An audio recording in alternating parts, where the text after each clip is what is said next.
O 11º mandamento, de Dwight Nelson. Capítulo 1. O 11º mandamento. Dirigi-me ao fundo do avião em nosso voo de conexão entre South Bend, Indiana e Chicago. O bilhete da passagem indicava que me fora designada a última fila. Um cavalheiro de meia idade, vestindo terno e gravata, já ocupava o assento do corredor, e assim passei por cima dele para ocupar o assento junto à janela. Ao fazê-lo, notei que ele havia enfiado a passagem na haste do aro dos seus óculos, sem dúvida como um ato público de protesto por ter sido despachado para o fundo do avião. Procurando uma desculpa para conversar com ele, dei uma batidinha no seu ombro e perguntei se todos deveríamos fixar a passagem nos óculos, seguindo-lhe o exemplo. Ele riu e começamos a conversar. Ele era consultor administrativo das empresas Fortune 500 e eu me encontrava a caminho de um compromisso de apresentar uma série de palestras do outro lado do país. Ele era judeu e eu cristão. E você vai falar sobre o quê? Inquiriu ele. Sobre o 11º mandamento, respondi. 11º mandamento? Exclamou ele, incrédulo. Por misericórdia, já temos dificuldade com os 10. O que faríamos com um 11º? Aquele cavalheiro judeu levantou uma questão muito boa. Pergunto, o que faríamos nós com o 11º mandamento? Um novo mandamento. Um outro judeu, e verdadeiramente outro cavalheiro, embora este seja bem mais jovem, vai falar. Ele estará morto em menos de 24 horas e sabe disso. E quando um homem sabe que vai morrer, você pode ter a certeza de que suas últimas palavras estarão carregadas com o peso daquilo que ele sente ser da maior importância. Quando você está na contagem regressiva para a morte, toda palavra conta. Assim, para Jesus, naquela noite, naquele cenáculo iluminado por tochas, o que mais importa está no seu coração. Novo mandamento vos dou, que vos ameis uns aos outros, assim como eu vos amei, que também vos ameis uns aos outros. Nisto conhecerão todos que sois meus discípulos, se tiverdes amor uns aos outros. O que há no coração do homem que logo mais estará morto? Novo mandamento vos dou, que vos ameis uns aos outros. No caso de você se sentir tentado a concluir de que essa ordem de amar é simplesmente um pensamento passageiro e isolado que o mestre teve, você precisa saber que ali, dentro daquelas 4 paredes do aposento superior, Jesus o pronunciou 5 vezes. Que vos ameis uns aos outros, que vos ameis uns aos outros, que vos ameis uns aos outros, que vos ameis uns aos outros, que vos ameis uns aos outros. E quando você lê o contexto dessas 5 ordens de Jesus na véspera da crucifixão, não pode deixar de notar a frequência com que a palavra amor aparece nos capítulos relativos ao cenáculo. Tanto assim que resolvi contá-las, fazendo um círculo toda vez que a palavra amor ou seus derivados apareciam nas palavras e na oração de Jesus, em João, nos capítulos 13 a 17. Na minha tradução, contei amor 33 vezes, 31 das quais foram pronunciadas por seus lábios no corredor da morte. É inevitável. O amor está clara, inequivocadamente presente nos pensamentos do Mestre na véspera da sua morte. Novo mandamento vos dou, que vos ameis uns aos outros. Não sei o que você está pensando. Ora, qual é a grande novidade? Quero dizer, do tipo, oba, viva, já ouvimos isso antes. Amar uns aos outros. Dificilmente seria considerada uma grande nova revelação sobre a qual nunca pensamos. Afinal, é tão tradicional e tão óbvia como a maternidade e a torta de maçã para os americanos. E, lógico, você está absolutamente certo. Quando essa ordem no aposento superior finalmente me chamou a atenção, entendi que não era nova de jeito nenhum. Nós a conhecemos há anos, e por falar nisso, os discípulos também. Afinal de contas, milênios atrás, o próprio Deus havia trovejado das rochas escarpas do Sinai a ordem, amarás o teu próximo como a ti mesmo. E o próprio Jesus havia reiterado essas mesmas e antigas palavras nos ensinos e pregações durante o seu ministério. Amor radical. Mas o que haverá de tornar esse velho mandamento tão dramaticamente novo para aqueles discípulos do cenáculo é o fato de que em menos de 24 horas eles serão testemunhas de um amor sangrento e tão radical que reescreverá para sempre a definição de amor na linguagem humana.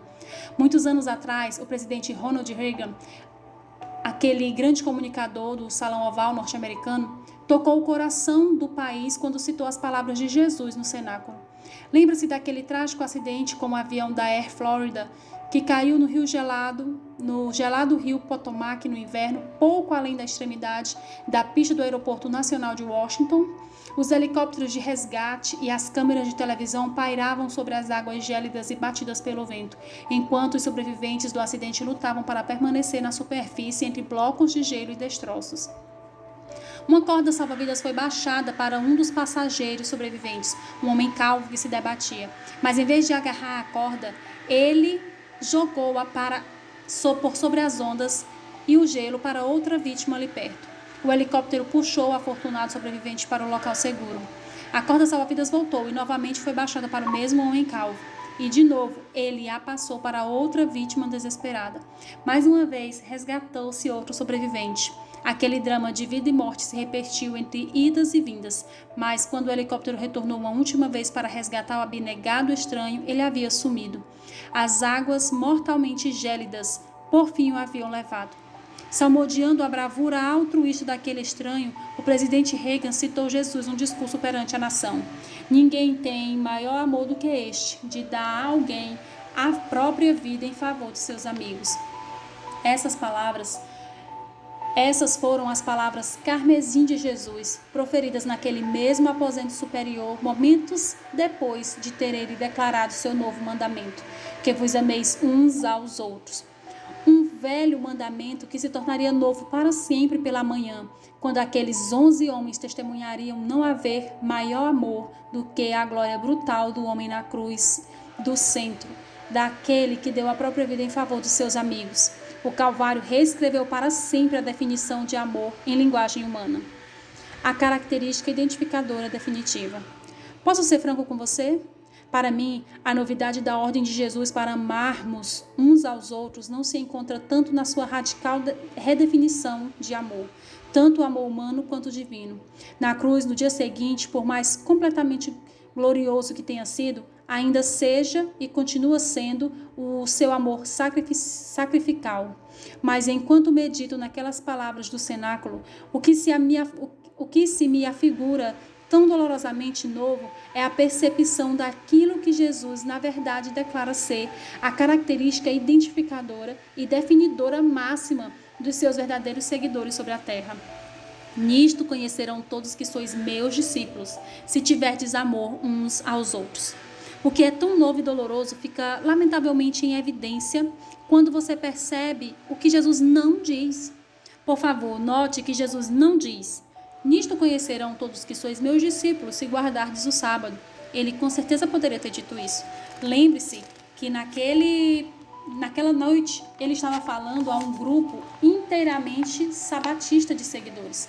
Todos os 11 discípulos guardavam o sábado desde o seu primeiro fôlego. E todos os 11 discípulos continuaram guardando o sábado até o último suspiro. Mas de maneira estranha, Jesus não declara: nisto conhecerão todos que sois meus discípulos, se guardardes o sábado. É lógico que ele é o Senhor do sábado. É lógico que ele descansou na tumba no próprio dia que, como Criador, ele deu à raça humana no princípio. Mas notem, companheiros sabatistas, com cuidado e oração, que Cristo não faz da guarda do sábado a característica identificadora de seus verdadeiros seguidores. Quando um homem se encontra no corredor da morte, ele escolhe com muito cuidado as suas palavras.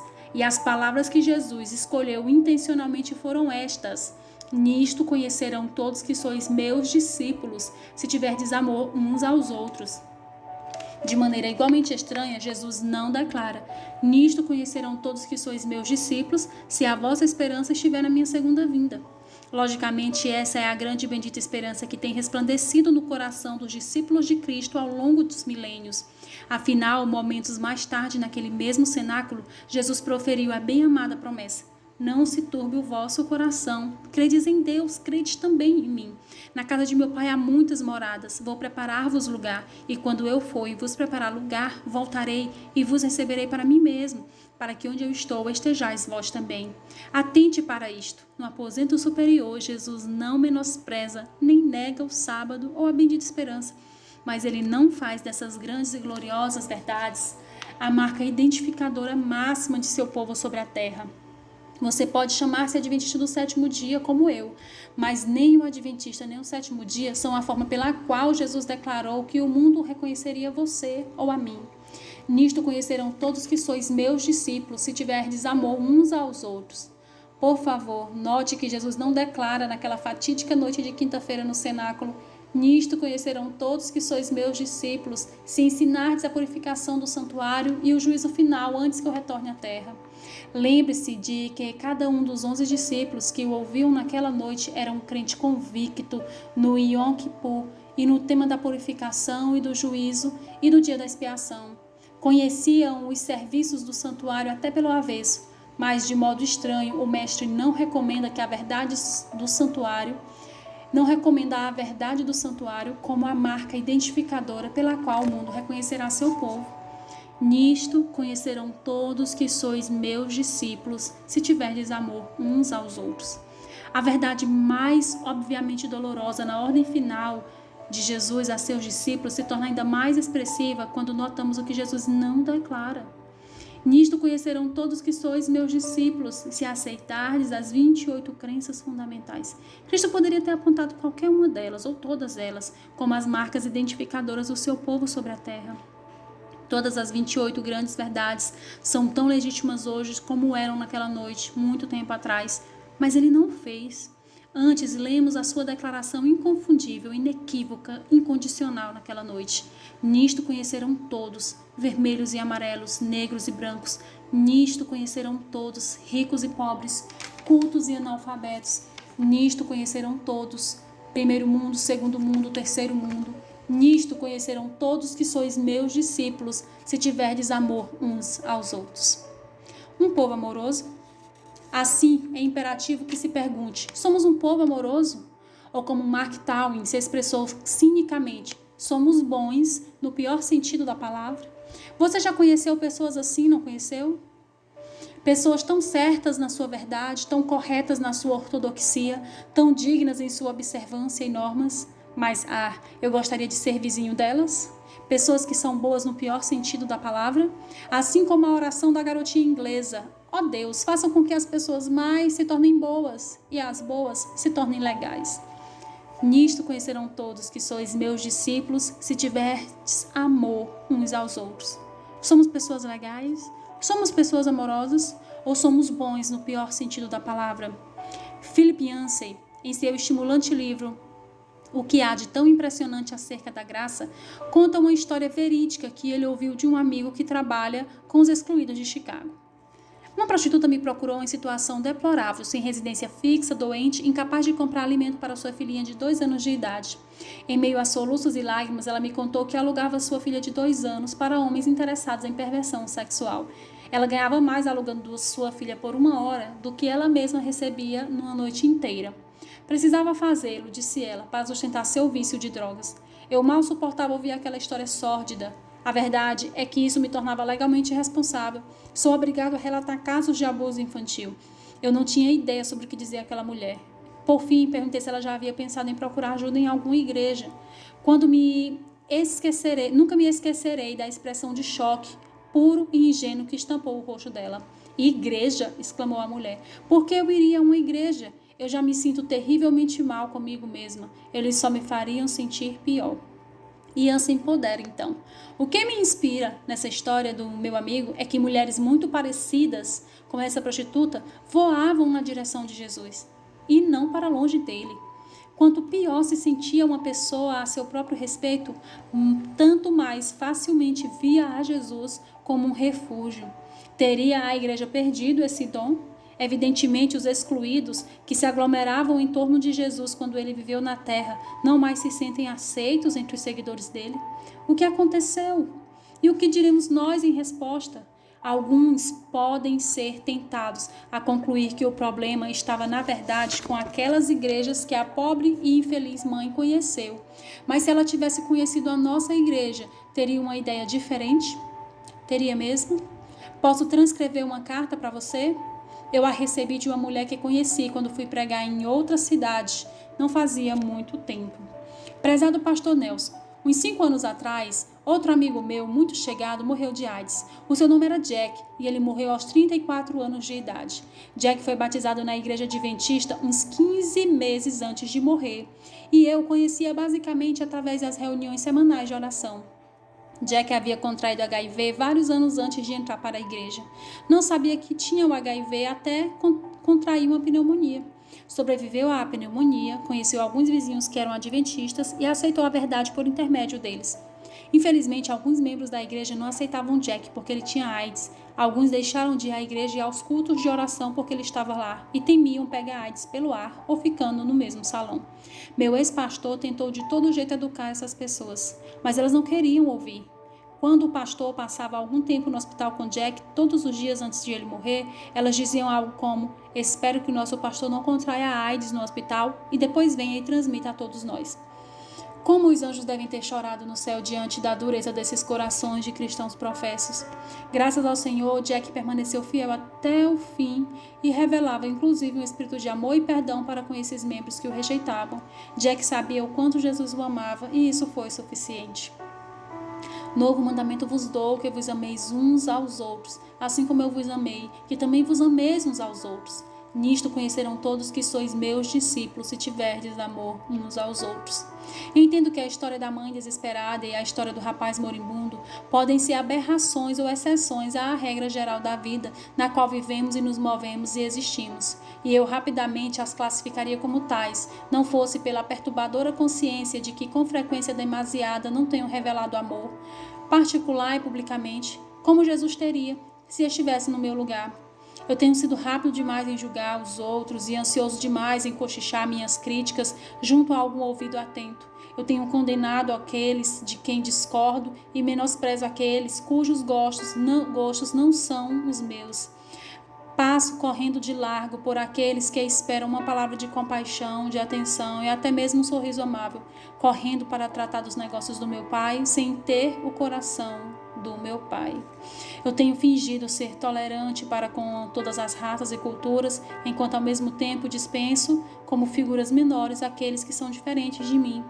Certo, eu gostaria de descartar ambas as histórias como casualidades, não fosse o meu coração que conheço bem demais. Como foi que a autora da carta terminou a história de Jack? Jack sabia o quanto Jesus o amava e isso foi suficiente. Mas será que na verdade é suficiente? Nisto conhecerão todos que sois meus discípulos, se tiverdes amor uns aos outros. Evidentemente, para Jesus não era suficiente que o mundo conhecesse o seu amor. Evidentemente, para ele é suficiente apenas quando o mundo conhece o nosso amor também. Mudança de perspectiva. Assim, no alvorecer de um novo milênio, não seria tempo de mudarmos nossa perspectiva? Permita-me fazer uma pergunta embaraçosa. Em nossa ânsia por ajudar o mundo a se lembrar do 4º mandamento, não temos esquecido de lembrar o 11º? Enquanto advogamos a obediência aos 10 mandamentos, não passamos o tempo todo desobedecendo o 11º mandamento? Novo mandamento vos dou, que vos ameis uns aos outros. O 11º mandamento. Não é necessário ser teólogo nem sociólogo para observar que a humanidade hoje nem sequer clama pelos 10. Mas os seres humanos no mundo inteiro estão famintos pelo 11º mandamento. Para que Deus lhes conquiste a mente, devemos primeiro conquistar-lhes o coração. É assim que o clássico sobre a vida de Jesus, o desejado de todas as nações, o descreve. O amor aos homens é a manifestação do amor de Deus em direção à terra. Foi para implantar esse amor, fazer-nos filhos de uma família, que o Rei da Glória se tornou um conosco. E quando se cumprirem as palavras que disse ao partir, que vos ameis uns aos outros, assim como eu vos amei, quando amarmos o mundo assim como ele amou, então sua missão por nós está cumprida. Estamos aptos para o céu, pois o temos no coração. Nisto conhecerão todos que sois meus discípulos, se tiverdes amor uns aos outros. O telefone tocou em nosso escritório na igreja Pioneer Memorial. Minha secretária me avisou pelo intercomunicador. A ligação era para mim e ela não reconhecia a voz e nem o nome da mulher.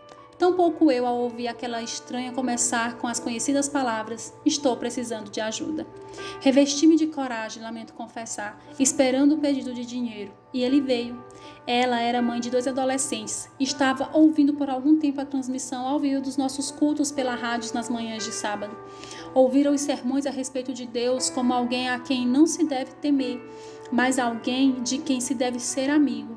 E ela se perguntava se pessoas que acreditavam num Deus como esse poderiam ajudá-la. Eu engoli em seco. Ela precisava de dinheiro. Eu sabia. Embora, prosseguiu a senhora, ainda tivesse na realidade $1.000 esperando por ela em Chicago. Mas depois de ouvir acerca de Deus através de nossas transmissões, ela achou que não mais seria certo cobrar os $1.000 que lhe eram devidos. Acontece que aquela mulher em desespero havia recorrido à única profissão que lhe viera à mente para poder colocar comida na mesa. E no vão sombrio das portas de Chicago, ela havia feito seu ponto na atividade de prostituta. Mas agora queria mudar, precisava de ajuda. Até o dia de hoje sou grata a Deus porque Ele me deu a presença do Espírito de não desligar o telefone após encaminhá-la rapidamente para a assistência social quando vi que ela queria dinheiro. Em vez disso, eu ouvi sua história e quando ela terminou, garanti-lhe que a ajudaríamos e tomei providências para que ela recebesse alguma coisa dos nossos recursos de emergência. E então me esqueci dela e de sua história. Até algumas semanas mais tarde, quando uma mulher se aproximou de mim depois do culto e se apresentou. Não a reconheci até o momento em que ela mencionou a conversa ao telefone. Lógico que eu me lembrava. Com um sorriso anunciou que ela e os seus filhos haviam começado a frequentar a nossa congregação. Ninguém conhecia a história dela. Semanas e meses se passaram. Ninguém soube, nem mesmo naquele ensolarado sábado, quando ela se ergueu das águas do nosso batistério como uma nova criatura em Cristo. As coisas antigas já passaram, eis que se fizeram novas. Hoje ela dirige um dos ministérios beneficentes da nossa congregação. E toda vez que a vejo, sinto-me grato a Deus, porque, pelo menos por um dia, Ele me impediu de transgredir o 11º mandamento.